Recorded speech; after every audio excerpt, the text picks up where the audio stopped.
दोस्तों आज की जो सच्ची घटना मैं आप लोग को सुनाने जा रहा हूँ, ये सच्ची घटना है उत्तर प्रदेश के लखनऊ शहर की। दोस्तों लखनऊ के पुलिस मुख्यालय में तैनात एक महिला दरोगा जिसका नाम सुनीता उपाध्याय होता है, उसकी पोस्टिंग लखनऊ के पुलिस मुख्यालय में होती है। दोस्तों सुनीता अभी ट्रेनिंग कर रही थी क्योंकि उसको उस क्षेत्र में कुछ खास जानकारी नहीं थी। सुनीता के परिवार में उसका एक पति था और उसका एक 7 साल का बेटा था। दोस्तों सुनीता का पति ग्राम सेवक था और उसकी नौकरी लखनऊ से लगभग 100 किलोमीटर दूर थी, इसीलिए वो वहीं पर अपने बेटे के साथ रहता था। और सुनीता जो थी वो लखनऊ के पुलिस मुख्यालय में रहती थी, जहां पर उसके लिए एक सरकारी आवास अलॉट किया गया था। दोस्तों ये बात है 20 जनवरी की। लखनऊ पुलिस स्टेशन में लैंडलाइन फोन नंबर पर एक फोन आता है और पुलिस वाले फोन उठाते हैं तो उनको पता चलता है कि दो लोगों के बीच में जमीन को लेकर बहुत ज्यादा विवाद हो गया है, कुछ लोग घायल भी हो गए हैं। अब दोस्तों लखनऊ की पुलिस कुछ सिपाहियों को लेकर अपनी फोर्स लेकर बताए हुए लोकेशन पर पहुंच जाती है, जिसमें सुनीता भी शामिल थी, वो भी साथ में गई हुई थी। अब दोस्तों वहां पर पहुंचने के बाद स्थिति कुछ ऐसी बन जाती है कि पुलिस वालों को लाठी चार्ज करना पड़ जाता है। और दोस्तों लाठी चार्ज करने की वजह से वहां पर कई लोग घायल हो जाते हैं और जब उनको अस्पताल में भर्ती कराया जाता है तो दोस्तों इलाज के दौरान वहां पर 2 लोगों की मौत हो जाती है। अब दोस्तों ये मामला मीडिया में सुर्खियां बटोरने लगता है। अब दोस्तों जो जो लोग पुलिस वाले वहां पर गए हुए थे उनके ऊपर एफआईआर दर्ज कराई जाती है, जिसमें सुनीता भी शामिल होती है और उसके ऊपर भी एफआईआर दर्ज कराई जाती है। फिर दोस्तों सभी के ऊपर एक एक करके इंक्वायरी बैठाई जाती है और सभी से एक एक करके पूछताछ की जाती है, जिस वजह से जो सुनीता होती है वो बहुत ज्यादा डर जाती है और अपने हाथ से अपनी नौकरी जाने का उसको डर सताने लगता है। तो दोस्तों सुनीता ना अपने बड़े अधिकारी थाना इंचार्ज कुलदीप यादव के पास जाती है और उनसे कहती है कि सर देखिए इसमें मेरी कोई गलती नहीं है, आप कैसे भी करके मेरी नौकरी को बचा दीजिए, नहीं तो बहुत बड़ी प्रॉब्लम हो जाएगी, मैं कहीं की नहीं रह जाऊंगी, मेरा एक बेटा है। तब दोस्तों थाना इंचार्ज कुलदीप यादव जो होते हैं उसको समझाते हुए कहते हैं कि सुनीता तुम परेशान ना हो, मैं अपनी तरफ से पूरी कोशिश कर रहा हूं। दोस्तों अगर यहां तक आप लोग इस वीडियो को देख रहे हैं तो वीडियो को एक लाइक कर दीजिए और चैनल पर पहली बार आए हैं तो चैनल को सब्सक्राइब कर लीजिए। अगर कहानियां ऐसी आपको अच्छी लगती हैं तो एक प्यारा सा कमेंट भी कर दीजिए, ताकि मेरा हौसला और भी ज्यादा बढ़ता रहेगा और भी ज्यादा इंटरेस्टिंग कहानियां ऐसे ही मैं आप लोग को सुनाता रहूंगा। चलिए दोस्तों अब कहानी में आगे बढ़ते हैं।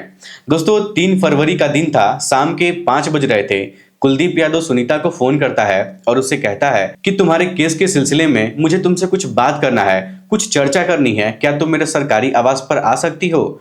तब दोस्तों सुनीता कहती है ना कि हाँ सर मैं अभी आ रही हूँ, मैं क्यों नहीं आ सकती हूँ। अब दोस्तों सुनीता आधे घंटे के अंदर कुलदीप यादव के सरकारी आवास पर पहुंच जाती है। वहां पर जाती है तो वो देखती है कि जो कुलदीप है वो टेबल पर बैठा हुआ है और उसके सामने एक शराब की बोतल रखी हुई है और 2 गिलास रखी हुई है। अब दोस्तों ये सब देखकर सुनीता को थोड़ा सा अजीब लगता है, लेकिन फिर वो डरते हुए कमरे के अंदर जाती है। तभी दोस्तों कुलदीप सुनीता से कहता है कि सुनीता इतना फॉर्मेलिटी करने की जरूरत नहीं है, मैं सब कुछ जानता हूँ, आओ आराम से बैठ जाओ, कोई प्रॉब्लम नहीं है। अब दोस्तों सुनीता सोफे पर जाकर बैठ जाती है और कुलदीप यादव से वो पूछती है कि सर क्या मैं इस इंक्वायरी से बच जाऊंगी, मुझे कोई प्रॉब्लम नहीं होगी ना? तब दोस्तों कुलदीप उससे कहता है कि देखो सुनीता मैं ऊपर बात कर लिया हूँ, सब ठीक है, तुम परेशान ना हो, तुम्हारी नौकरी सुरक्षित है, तुम बच जाओगी। तब दोस्तों सुनीता जो है ना वो कुलदीप का धन्यवाद करती है और वो बहुत ज्यादा खुश हो जाती है। अब दोस्तों कुलदीप क्या करता है कि 2 गिलास में शराब बनाता है और सुनीता को देने की कोशिश करता है, तो सुनीता थोड़ा सा संकोच करती है और शराब लेने से और पीने से मना करती है।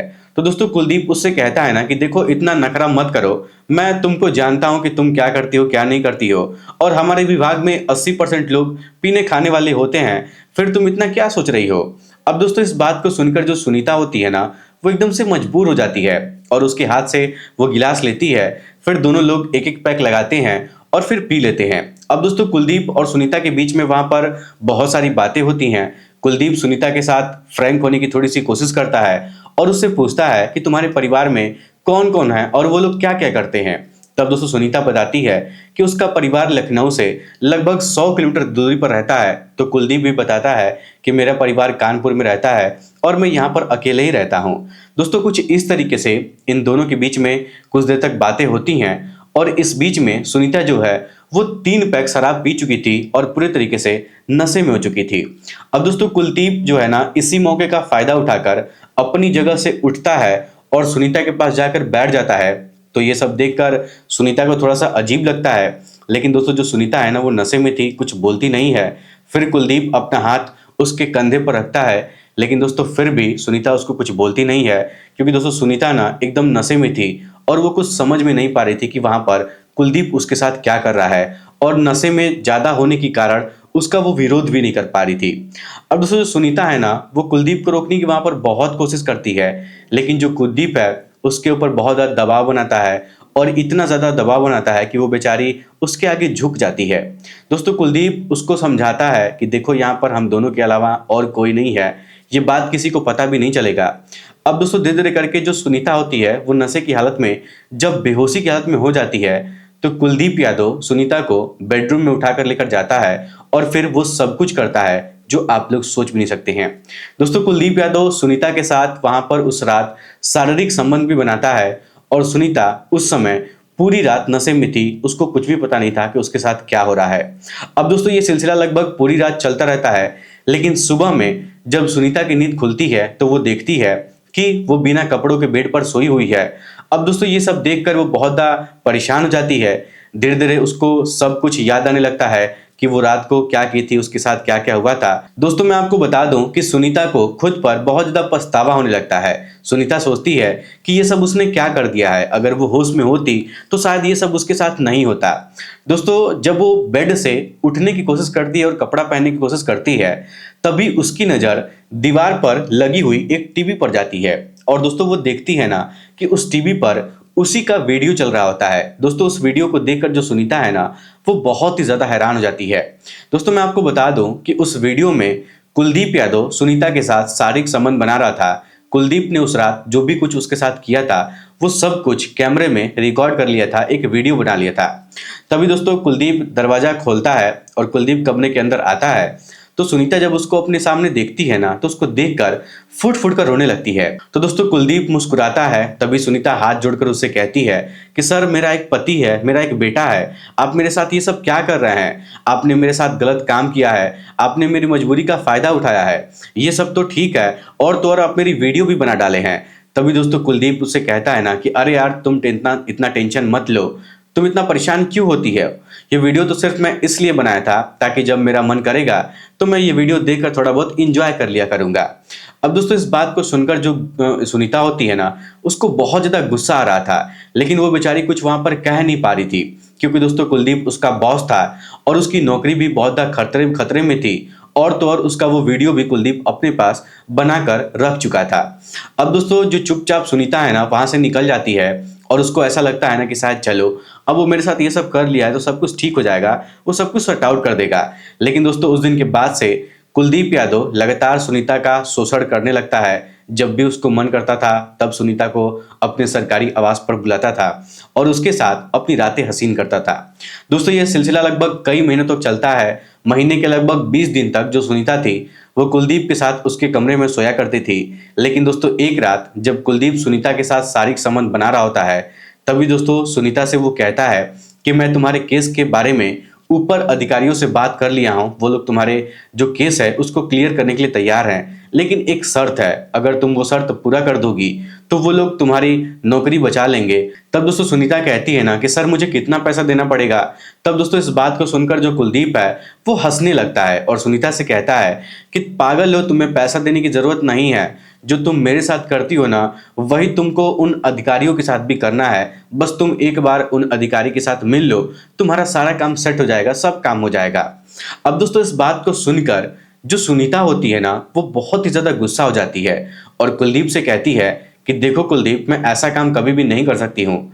तभी दोस्तों कुलदीप बहुत ज्यादा गुस्से हो जाता है और गुस्से में उससे कहता है कि ज्यादा नाटक मत कर, नहीं तो तुम्हारी नौकरी तुम्हारे यहाँ से चली जाएगी। चुपचाप कल रात को 8 बजे सर के कमरे पर पहुंच जाना, अगर नहीं गई तो तुम्हारे लिए अच्छा नहीं होगा। अब दोस्तों जो सुनीता है ना वो मजबूरी में अपनी नौकरी को बचाने के लिए अगले दिन रात के 8 बजे अपने अधिकारी के बंगले पर जाती है और उसके साथ भी उस रात शारीरिक संबंध स्थापित करती है। अब दोस्तों ये सिलसिला शुरू हो जाता है ना तो चलता ही रहता है और चलता ही रहता है। सुनीता कभी इस अधिकारी के साथ तो कभी उस अधिकारी के साथ, और जो कुलदीप है ना वो लगभग 5 अधिकारियों से इसके साथ मिलवाता है जुलवाता है और इसके साथ शामिल करवाता है। सुनीता उन लोगों के साथ शारीरिक संबंध बनाती है और धीरे धीरे इस तरीके से समय गुजरता रहता है। लेकिन दोस्तों तभी एक दिन सुनीता की नौकरी का सस्पेंशन लेटर उसके घर पर डाक द्वारा आ जाता है, जिसको पढ़ते ही सुनीता के पैरों तले जमीन खिसक जाते हैं और उसको बहुत ज्यादा गुस्सा आ जाता है। दोस्तों जो सुनीता है ना, वो गुस्से में कुलदीप यादव के कैबिन में पहुंचती है और अपना सस्पेंशन लेटर उसके टेबल पर ऐसे फेंक कर और जोर जोर से चिल्लाने लगती है और चीखने लगती है। अब दोस्तों उसके चिल्लाने की आवाज सुनकर थाने के सभी लोग एकदम से चौंक जाते हैं और कुलदीप यादव के केबिन के बाहर बहुत सारे कांस्टेबल लोग, बहुत लोगों की भीड़ आकर इकट्ठा हो जाती है। तभी दोस्तों सुनीता जोर जोर से चिल्ला चिल्ला कर कुलदीप से कहती है कि तुम मेरा शोषण किए हो, तुम मेरे साथ गलत काम किए हो और अब तो मैं सस्पेंड हो गई हूं। अब तो मैं डीजीपी साहब के पास जाकर तुम्हारी और उन सभी अधिकारियों की शिकायत करूंगी, उनको बताऊंगी कि तुम लोग मेरे साथ मिलकर मेरे साथ मेरा शोषण किए हो। तब दोस्तों कुलदीप उसको ब्लैकमेल करने की कोशिश करता है और उससे कहता है कि देखो तुम्हारा वीडियो हमारे पास पड़ा हुआ है, अगर किसी को बताने की कोशिश करोगी तो तुम्हारा वीडियो मैं वायरल कर दूंगा। अब दोस्तों इस बात को सुनकर जो सुनीता है ना, वो गुस्से में अपना पैर पटकते हुए थाने से बाहर निकल जाती है। धीरे धीरे करके ये बात पूरे थाने में सबको पता लग जाती है कि जो सुनीता है और जो कुलदीप है, इन दोनों के बीच में कुछ गलत व्यवहार, कुछ गलत संबंध चल रहा है। अब दोस्तों सुनीता को जब सस्पेंशन लेटर मिल जाता है तो सुनीता अपने पति के पास अपने गांव चली जाती है और उसके ठीक 2 दिन बाद कुलदीप यादव भी छुट्टी लेकर अपने गांव चला जाता है। सुनीता को गए हुए अभी मात्र 5 दिन ही हुए थे, तभी दोस्तों एक व्यक्ति उसी थाने पर सुनीता के बारे में पूछताछ करने के लिए आता है और वो एक सिपाही से पूछता है कि सुनीता कहाँ पर है। तब दोस्तों वो सिपाही पूछता है कि आप कौन है, आपको सुनीता से क्या काम है। तब दोस्तों वो आदमी कहता है ना कि मैं सुनीता का पति हूँ, अजय उपाध्याय मेरा नाम है। पिछले 4 दिनों से मेरी बात सुनीता से नहीं हो पा रही है। अब दोस्तों इस बात को सुनकर जो थाने का सिपाही होता है वो बहुत ज्यादा चौंक जाता है और अजय से बताता है कि देखो सुनीता मैडम तो सस्पेंड हो चुकी हैं और यहाँ से 4 दिन पहले ही वो अपने गांव जा चुकी हैं। तब दोस्तों अजय उससे कहता है ना कि वो तो मेरे पास अभी तक नहीं आई है और उसका फोन भी बंद आ रहा है। अब दोस्तों ये मामला बहुत ज़्यादा गंभीर हो जाता है। तो अजय उपाध्याय क्या करता है कि थाने के अंदर इंचार्ज को जाकर पूरी कहानी बताता है। तो दोस्तों थाना इंचार्ज उसका एफआईआर दर्ज करते हैं और दोस्तों पुलिस वाले सुनीता के मोबाइल को सर्वेलांस पर लगा देते हैं। तो सुनीता का लोकेशन कानपुर देहात में मिलता है। अब दोस्तों पुलिस वाले तुरंत वहां पर पहुंच जाते हैं, लेकिन दोस्तों पुलिस वालों को भी ना वहां पर कुछ नहीं मिलता है। पुलिस वाले क्या करते हैं कि वहां पर थोड़ा बहुत पता करते हैं और जब कुछ नहीं मिलता है तो वापस चले आते हैं। लेकिन दोस्तों उसके ठीक 2 दिन बाद एक नदी में एक महिला की लाश मिलती है। पुलिस वाले उसकी पहचान करने के लिए सुनीता के पति को वहां पर बुलाते हैं। अब दोस्तों अजय जैसे ही उस महिला को अपनी आंखों से देखता है ना, तो उसको देखकर एकदम से पहचान जाता है। दोस्तों वो कोई और नहीं थी बल्कि वो अजय की पत्नी सुनीता ही थी। लेकिन दोस्तों अब सवाल ये था कि सुनीता वहां पर कैसे पहुंची और उसके साथ ये सब कैसे हुआ, उसके साथ ये सब किसने किया। अब दोस्तों पुलिस वाले सुनीता का कॉल डिटेल निकलवाते हैं तो उनको पता चलता है कि उसके फोन पर एक लैंडलाइन नंबर से किसी ने फोन किया था, फोन आया था और वो फोन कानपुर देहात से किया गया था। तो दोस्तों पुलिस वाले वहां पर जाकर पता करते हैं, लेकिन वहां पर कोई सबूत उनको नहीं मिलती है। इधर दोस्तों जो अजय होता है ना, वो भी बहुत ज्यादा परेशान था कि उसकी पत्नी वहां पर कैसे पहुंची और उसके साथ इस तरीके से किसने किया, वो आत्महत्या क्यों की। क्योंकि दोस्तों पुलिस वाले इस केस को जो भी है ना वो आत्महत्या के एंगल से देख रहे थे। लेकिन अजय भी जो है वो कम नहीं था। अजय बार बार अक्सर थाने पर जाया करता था और पुलिस वालों को उंगली किया करता था कि आप लोग पता करिए कि कैसे ये सब क्या हो गया। तभी दोस्तों एक महिला कांस्टेबल अजय को अपने पास बुलाती है और उससे कहती है कि मुझे आपसे कोई जरूरी बात करनी है। तब दोस्तों अजय कहता है कि हाँ बताइए क्या बात है। तब दोस्तों उसको वो महिला कांस्टेबल ने अजय को थाने से बाहर लेकर जाती है और उसको बताती है कि सुनीता की हत्या की गई है। अब दोस्तों जब ये बात अजय सुनता है ना, तो सुनकर एकदम से चौंक जाता है। तो महिला सिपाही अजय को बताती है कि कुलदीप और सुनीता के बीच में लड़ाई हुआ था, दोनों के बीच में कुछ गलत संबंध था। अब दोस्तों इस बात को सुनकर अजय को लगता है ना कि जरूर इसमें कुलदीप का ही हाथ है। अब दोस्तों अजय तुरंत थाने के अंदर जाता है और कुलदीप यादव के खिलाफ एफआईआर दर्ज करवाने की कोशिश करता है। तो दोस्तों जो कुलदीप यादव था ना, वो तो थाने का इंचार्ज था, वहां का सबसे मेन अधिकारी था। तो दोस्तों वहां पर उसका बहुत ज्यादा दबदबा था, तो पुलिस वाले उसका एफआईआर लिखने से मना कर देते हैं। अब दोस्तों अजय उपाध्याय एफआईआर लिखवाने की बहुत कोशिश करता है, लेकिन जब वहां पर उसकी बात कोई भी सुनने वाला नहीं था, तो दोस्तों अजय उपाध्याय समझदारी से काम लेता है और मीडिया वालों के पास जाता है। और जब ये बात मीडिया वाले सवाल उठाना शुरू कर देते हैं और जब ये बात बड़े बड़े अधिकारियों को मीडिया द्वारा पता चलता है तो वो लोग भी दबाव बनाना स्टार्ट करते हैं। फिर दोस्तों थाने में एफआईआर दर्ज कराई जाती है। तब जाकर जो पुलिस वाले हैं वो कुलदीप यादव का एफआईआर दर्ज करते हैं और फिर कार्रवाई शुरू की जाती है।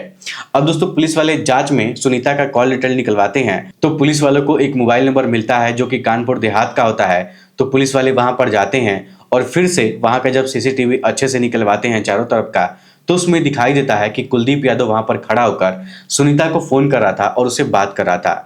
दोस्तों उस समय फोन कॉल का जो टाइमिंग था, जो डेट था, वो भी मिल रहा था एकदम सही सही। जिस समय सुनीता को फोन आखिरी कॉल आया हुआ था उस समय वो जो उसका थाना इंचार्ज था कुलदीप, उस समय उससे बात कर रहा था। अब दोस्तों पुलिस का पूरा पूरा शक कुलदीप यादव के ऊपर जाने लगता है, लेकिन कुलदीप यादव तो उस समय छुट्टी लेकर अपने गांव पर गया था। अब दोस्तों पुलिस वाले एक टीम कुलदीप यादव को पकड़ने के लिए उसके गांव पर भेज देते हैं और कुछ पुलिस वाले उसको उसके गांव से पकड़कर थाने पर लेकर आते हैं। तो पूछताछ के दौरान जो कुलदीप है, पहले तो वो पुलिस वाले को इधर उधर घुमाने की कोशिश करता है, लेकिन दोस्तों आखिरी में वो टूट जाता है और पुलिस वालों को सच्चाई बता देता है। दोस्तों मैं आपको बता दूं ना कि कुलदीप यादव पुलिस वालों को बताता है कि सुनीता उसको फोन करके बताई थी कि वो प्रेग्नेंट है और वो उसके बच्चे की मां बनने वाली है। दोस्तों सुनीता ने ही कुलदीप से कहा था कि अगर उसकी नौकरी उसको वापस वो नहीं दिलवाएगा तो वो कुलदीप को और उसके साथ साथ अन्य 4 अधिकारियों को भी फंसा देगी। ये सब सुनकर जो कुलदीप है वो बहुत ज्यादा चौंक गया था। दोस्तों इस वजह से ना कुलदीप जो है सुनीता से प्यार से बात करने लगा था। सब कुछ वो कहने लगा था कि मैं ठीक कर दूंगा, सब कुछ ठीक हो जाएगा। अब दोस्तों कुलदीप यादव सुनीता को कानपुर देहात में फोन करके बुलाता है और एक सुनसान इलाके में बुलाता है। फिर सुनीता को कार में बैठाता है, उसको एक नदी के किनारे लेकर जाता है। वहां पर दोनों के बीच में बहस होने लगती है और फिर कुलदीप यादव सुनीता का ये चीज दबाकर उसकी हत्या कर देता है और फिर उसको उसी नदी में फेंक देता है। अब दोस्तों कुलदीप के खिलाफ आईपीसी की धारा 306 और 302 के तहत केस दर्ज किया जाता है और उसको कोर्ट के सामने पेश किया जाता है और फिर कार्रवाई करते हुए कुलदीप यादव को जेल में भेज दिया जाता है। लेकिन दोस्तों ये मामला अभी तक कोर्ट में चल रहा है और सुनीता को इंसाफ अभी तक नहीं मिल पाया है। दोस्तों मैं भगवान से दुआ करूंगा कि सुनीता को जल्दी से जल्दी न्याय मिल जाए और ऐसा न्याय मिले कि ऐसे लोगों की रूह कांप जाए जो लोग ऐसा कदम उठाने के बारे में सोचते हैं और ऐसा गंदा और घिनौना काम करने के बारे में सोचते हैं। दोस्तों कम से कम इन लोगों को फांसी की सजा तो जरूर होनी चाहिए। दोस्तों इस घटना को सुनाने का मकसद किसी को परेशान करना नहीं है, बस आप लोगों को जागरूक करना है। इस घटना को सुनने के बाद आप लोग क्या कहना चाहेंगे, अपनी राय हमें कमेंट बॉक्स में जरूर बताइएगा। फिलहाल आज के इस वीडियो में इतना ही। वीडियो पसंद आए तो वीडियो को लाइक, चैनल सब्सक्राइब जरूर करिएगा। आप सभी लोगों का बहुत बहुत धन्यवाद।